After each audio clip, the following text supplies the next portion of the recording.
ఇక్కడ అసలు వార్త మర్చిపోయినాం. ఎందుకంటే ఇప్పుడు రెగ్యులర్గా ఎండలు సుర్రుమంటున్న ఎండలు. రాష్ట్రంలో 42 డిగ్రీలు దాటిన ఉష్ణోగ్రతలు. రాబోయే 3 రోజుల్లో మరో 2 నుంచి 3 డిగ్రీలు పెరిగే ఛాన్స్. నిజామాబాద్లో అత్యధికంగా 42.4, ఆదిలాబాద్లో 42.3 డిగ్రీలు నమోదం. ఉక్కపోతతో అల్లాడుతున్న జనం. ఈసారి వర్షాలు తక్కువే. ఐఎండి రాష్ట్రంలో బాణుడు తన ప్రతాపం చూపిస్తున్నాడు. ఉదయం 9 గంటలు దాటిందంటే అడుగు బయట పెట్టలేని పరిస్థితి ఉన్నది. ఎక్కడెక్కడ ఎంత ఉన్నది? అత్యధికంగా అంటే 42.4. ఈసారి 44, 45 వరకు కూడా పోవచ్చు. 2026, 27ల భారీ ఎండలు, వర్షాలు కూడా తక్కువ పడే ఛాన్స్ ఉన్నది. అయితే మళ్ళా కూడా ఈ ప్రతిపక్షాలు కూడా అర్రే వర్షాలు తక్కువ పడుతున్నాయి, ఈయన వచ్చినందుకు ఆయన వచ్చినందుకు అని చెప్పేసి మాట్లాడతారు. ఆల్రెడీ గతంలో నుంచి కూడా ఇదే జరుగుతున్నది. ఒక్కొక్కసారి కొద్దిసార్లు వర్షాలు ఎక్కువ పడతాయి, కొద్దిసారి తక్కువ పడతాయి, ఎండలు ఎక్కువ అవుతాయి, మళ్ళీ తగ్గుతుంటాయి, నడుస్తూనే ఉంటాయి. కానీ ఈసారి మాత్రం ఈ ఎండలకు మాత్రం చాలా జాగ్రత్తగా ఉండాలి. విపరీతమైన ఎండలు ఈసారి ఇంకా ఒక 2, 3, 44, 45 వరకు పెరిగే ఛాన్స్ ఉన్నది. కాబట్టి జర బయటికి వెళ్ళకుర్రి. ఆ ఎండ దెబ్బ కొడితే చాలా ఇబ్బంది పడతారు. జర జాగ్రత్తగా ఉండండి. అయితే ఇంకొక విషయం, ఇక్కడ ఈ ఎండ దెబ్బలు అంతా బాగానే ఉన్నది. చెట్లు పెట్టాలి. బాగా విపరీతంగా చెట్లు పెడితే వర్షాలు కురుస్తాయి. ఈ ఎండలు కూడా జర కొద్దిగా మనకు మంచి ఆక్సిజన్ అందుతుంది, అన్ని విధాలా బాగుంటుంది. అయితే దీన్ని గతంలో కూడా ఒక ప్రభుత్వం హరితహారం అని తెచ్చింది. హరితహారం అని తెచ్చి ఏం చేసిరంటే, అందులో ఒక రాజ్యసభ సభ్యుడు ఉంటాడు. హరితహారం ఆయన మందుగోళీలు వేస్తే ఆయనకు రాజ్యసభ సీట్ ఇచ్చిరు. ఆయన ఓన్లీ హీరోయిన్లతోనే గ్రీన్ ఛాలెంజ్ అని చేసి ఒక మొక్క పెట్టేది పరారు. తర్వాత మొక్కలు లేవు, గిక్కలు లేవు. ఈ హరితహారం పేరిట మొత్తం 100 కోట్ల స్కామ్ అయింది. చెట్లు పెట్టకున్నా పెట్టినట్టుగా వాళ్ళే రకరకాలుగా ఎక్కడ చూస్తే లాస్ట్కి ఫైనల్గా చెట్లు లేవు. హైవే రోడ్డు పక్క పొంటి ఆల్రెడీ రోడ్డు విస్తీర్ణం ఉంటుంది, ప్లాన్ ఉన్నది. నెక్స్ట్ ప్లాన్ ఉన్నప్పుడు ఎక్కడ పెట్టాలి చెట్లని? ఆ చెట్లను తీసుకొని పోయి దూరం పెట్టాలి. నెక్స్ట్ రోడ్లు వేసినా కానీ ఆ చెట్లకి ఏం కాకుండా జాగ్రత్తగా అవతల పెట్టాలి చెట్లని. వీళ్ళు ఏం చేసిర్రు? ఈతలనే పెట్టిరు అన్నట్టు. ఈతలని ఎందుకు పెట్టిరంటే మళ్ళీ రోడ్డు వేసేటప్పుడు చెట్లు నరికేసరిగా మళ్ళా కొత్త కాంట్రాక్ట్ తీసుకోవచ్చు, మళ్ళీ చెట్టు పెట్టిస్తారు, కాంట్రాక్టులు వస్తాయి, మియ్యొచ్చు, మనం పైసలు దొబ్బొచ్చు. ఈ రకంగా ఎవరి పైసలు మనవి కావు కదా, ప్రజలే కదా. ఈ రకంగా ఏ చెట్లన్నా పెడితే పనికొచ్చినాయా? కోనోకార్పస్ చెట్లు పెడితే వాటి వల్ల క్యాన్సర్ బారిన పడుతున్నారు. దయచేసి ఇప్పుడున్న ప్రభుత్వం కూడా ఆ కోనోకార్పస్ చెట్లు పీకేయాలి. ఎందుకంటే రాష్ట్రంలో క్యాన్సర్ పేషెంట్లు రోజు రోజుకి ఎక్కువైతున్నారు. ఆ కోనోకార్పస్ చెట్లు వీకేసి మంచి చెట్లు, అడవులు ఉన్నాయి, పండ్ల చెట్లు, మామిడి చెట్లు, చింత చెట్లు, సపోటా చెట్లు, ఈ రకరకాల చెట్లు ఉన్నాయి. దానివల్ల పండ్లు ఉంటాయి, కొంచెం మంచిగా ఉంటుంది. రాగి చెట్లు పెడితే అయిపోద్ది. ఏవేవో చెట్లు, ఆ పిచ్చి చెట్లు పెడుతున్నారు, ఆ సిరికేజనం చెట్లు అట ఏవేవో పెట్టి ఆగం చేస్తున్నారు.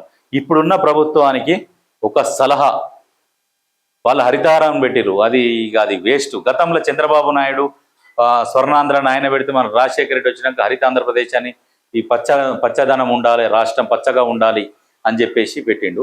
రేవంత్ రెడ్డి గారు కూడా గ్రీనరీ కోసం ప్రయత్నం చేయాలి. ఏదన్నా పేరు హరితం తెలంగాణ అని చెప్పేసి ఏదన్నా ఒక పేరు పెట్టేసి పచ్చగా ఉండేటట్టు మంచి మంచి చెట్లు పెట్టించే ప్లాన్, ఒక ప్రకటబందీగా దీనికి ఒక వ్యవస్థను ఏర్పాటు చేసి సపరేట్గా చెట్లు పెట్టించేది ఒక ఉద్యమం లాగా మంచిగా చెట్లు పెట్టిస్తే పర్యావరణాన్ని కాపాడుకున్నట్టయితే ముందు జాగ్రత్తగా మనం ముందు చెట్లు పెట్టించుకుంటే బాగుంటుంది. ఈ కోనోకార్పస్ చెట్లు కూడా పీకిచ్చేసేయాలి. అవి వాటి ప్లేస్లో వేరే చెట్లు పెట్టింది. రకరకాల చెట్లు ఉన్నాయి. పండ్ల చెట్లకు ప్రిఫరెన్స్ ఇస్తే బాగుంటుంది. మామిడి చెట్లు కావచ్చు, ఇంకా ఏ చెట్లు, పెద్ద పెద్ద చెట్లు, రాగి చెట్లు, ఇటువంటి చెట్లు ఉన్నాయి. ఇప్పుడు ఆ మూసీ సుందరీకరణలో భాగంగా మూసీ చుట్టూ కూడా ఆ పెద్ద చెట్లు పెట్టుకుంటూ పోతే బాగుంటుంది. ఆ రాగి చెట్లు కానీ మామిడి చెట్లు, పెద్ద పెద్ద చెట్లు పెడితే బాగుంటుంది. ఇటువంటి ఒకసారి ఆలోచన చేసి దీన్ని సక్సెస్ చేయాలని కోరుకుంటున్నాం. ఎందుకంటే ఎన్నో ప్రభుత్వాలు వచ్చినాయి, సొంత లాభం కోసం పనిచేసినాయి, వెళ్ళిపోయినాయి. ఇటువంటి పండ్ల చెట్లు, ఈ పెద్ద పెద్ద చెట్లు పెట్టే ఆలోచన వస్తే ఈ చెట్లు కొన్ని సంవత్సరాలు, 100 సంవత్సరాలు ఉంటాయి, చరిత్రలో నిలిచిపోతారు, ప్రజలకు ఉపయోగపడేటి అవి. కాబట్టి ఒకసారి ఆలోచన చేయండి.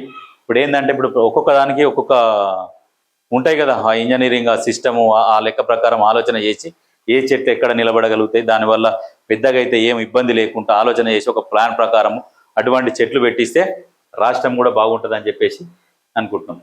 ఎందుకంటే గతంలో పరిపాలనించారు 10 సంవత్సరాలు, చెట్టుకు చెదలు పడితే చెట్టు ఎట్లా ఆగమైపోయిందో అట్లా ఆగం చేసిర్రు. కాబట్టి దీన్ని అన్ని సవరించుకుంటూ వాళ్ళు ఎక్కడెక్కడైతే ఆగం చేసిర్రో ఇప్పుడు హరితహారం పేరిట ఒక 1000 కోట్లు దోసుక తిన్నారు. అదే హరితహారాన్ని అని మంచి చెట్లు పెట్టి మళ్ళీ మనం మంచి చేసినాం అన్నట్టుగా చూయించుకుంటూ పోతే బాగుంటుందని చెప్పేసి ఒక సలహా ప్రభుత్వానికి. నేడు అంబేద్కర్ జయంతి. రాజ్యాంగం మంచి చెడుల గురించి నేను మాట్లాడను, ఎందుకంటే అమలు చేయడానికి మనం ఎన్నుకునే వాళ్ళను బట్టి మంచి రాజ్యాంగం చెడుగా మారిపోవచ్చు, అమలు చేసే వాళ్ళను బట్టే చెడు రాజ్యాంగం కూడా మంచిగా మారిపోవచ్చు. బాబాసాహెబ్ అంబేద్కర్. ఎస్, అంబేద్కర్ గారు చెప్పింది వాస్తవం, నిజమే. ఎందుకంటే ఇప్పుడు మనం ఎన్నుకుంటాము వాళ్ళని బట్టే కదా రాజ్యాంగం, అప్పుడు అమలు చేసేది వాళ్ళు కదా.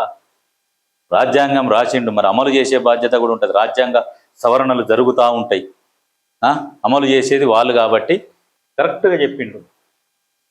టికెట్ కోసం మహిళా నేతలు ప్రైవేట్ సర్వేలు, జనాభా ప్రాతిపదికన సొంతంగా నియోజకవర్గాల విభజన, కుల సర్వే ప్రామాణికంగా ముందుకు, పార్టీలతో సంబంధం లేకుండా సెగ్మెంట్లు. గ్రౌండ్ వర్క్ ప్రిపరేషన్లో మహిళా లీడర్లు, బిల్లు రాకముందే జోరందుకున్న ఇమేజ్ బిల్డింగ్, ప్రత్యేకంగా ఐటీ సెల్, సోషల్ మీడియా బృందాలు, నిరంతరం ప్రజల్లో ఉండేలా వ్యూహరచన, స్పష్టమైన డేటా కోసం సర్వేలు. ఇప్పుడు మహిళా రిజర్వేషన్లు వస్తున్నాయి,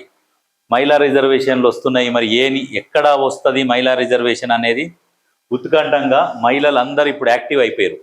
సోషల్ మీడియాలో అన్నిట్లలో యాక్టివ్ అయిపోయి ఇక లెక్కలు వేసుకుంటారు. ఇక ఎంతమంది ఉన్నారు, ఎక్కడెక్కడ వస్తుంది, ఏ రిజర్వేషన్ వస్తుంది, ఎక్కడి నుంచి పోటీ చేయాలని చెప్పేసి ఇప్పుడు ఆగమాగంగా ఇప్పుడు జోరు మీద ఉన్నది. ఇప్పుడు చూడాలి ఏం జరుగుతుంది ఏంది అనేది చూడాలి.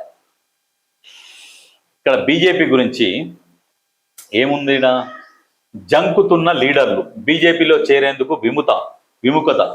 బీజేపీలో ఎందుకు చేరుతారు? బీజేపీలో చేరరు. ఒకప్పుడున్న బీజేపీ వేరు, ఇప్పుడున్న బీజేపీ వేరు. ఇప్పుడు ఓన్లీ స్వార్థం రాజకీయం, ఓన్లీ దానికోసమే ఉన్నది. ఎట్లా అంటే ఎంఐఎం కాళ్ళు మొక్కుతందుకు కూడా సిద్ధంగా ఉన్నారు అధికారం కోసం. ఎంఐఎంను బూచి చూపించి అధికారంలోకి వచ్చారు, అదే ఎంఐఎం కాలు మొక్కుకుంటూనే తిరుగుతున్నారు. ఇప్పుడు తెలుస్తున్నది కదా, యూపీలో కావచ్చు, బెంగాల్లో కావచ్చు, బీహార్లో కావచ్చు, ఎంఐఎంకు పైసలు పెట్టి పోటీ చేపిస్తున్నారు, ఖర్చు పెట్టి. బీజేపీ వాళ్ళు వేరే వాళ్ళకంటే అవసరం లేదు, ఎందుకంటే ఓట్లు చీల్చాలి, మైనార్టీ ఓట్లు చీల్చి ఎంఐఎంకి వేస్తే మిగతా ఓట్లు ఏంటంటే దేశం కోసం ధర్మం కోసం అని వీళ్ళు తొడగొట్టి హిందువుల ఓట్లు అక్కడ వేయించుకొని గెలిచి బయటపడాలి. ఇదే జరుగుతున్నది, ఇదే బీజేపీ చేస్తున్న నినాదం. బీజేపీ ఇక భవిష్యత్తు మొత్తం ఇదే ఉంటుంది. ఇక ఎవరెవరి మీదనో ఐటీ దాడులు అయితే కానీ ఎంఐఎం వాళ్ళ మీదనేమో ఐటీ దాడులు కావు. ఎందుకు కావు అంతే, అయ్యి మంచిగా ఉంటారు. నిజంగా ఇంకొక పని చెప్తున్నది, భారతదేశంలో ఏ మూలలనైనా ఎవరికైనా పని కావాలి అని అనుకుంటే ఎంఐఎం అసద్ సాబ్ దగ్గరికి ఓర్రి బీజేపీ పాలిత రాష్ట్రాలలో కావచ్చు ఏడనన్నా బీజేపీతో చెప్పి పని చేపిస్తాడు. మీ పని 100% సక్సెస్. మీరు ఆ నాయకుల చుట్టూ మంత్రుల చుట్టూ తిరుగుడు అవసరం లేదు. అసద్ సాబ్ దగ్గరికి ఓర్రి పని చేసి పెడతాడు. దేశంలో ఏ మూలన ఏ పని ఉన్నా కానీ అసద్ సాబ్ చేసి పెడతాడు. బీజేపీ వాళ్ళతో చెప్పి మెడలు వంచి పని చేయించుకుంటాడు. నిజంగా మీరు పోయి చూడరు, మీకే అర్థమవుతుంది.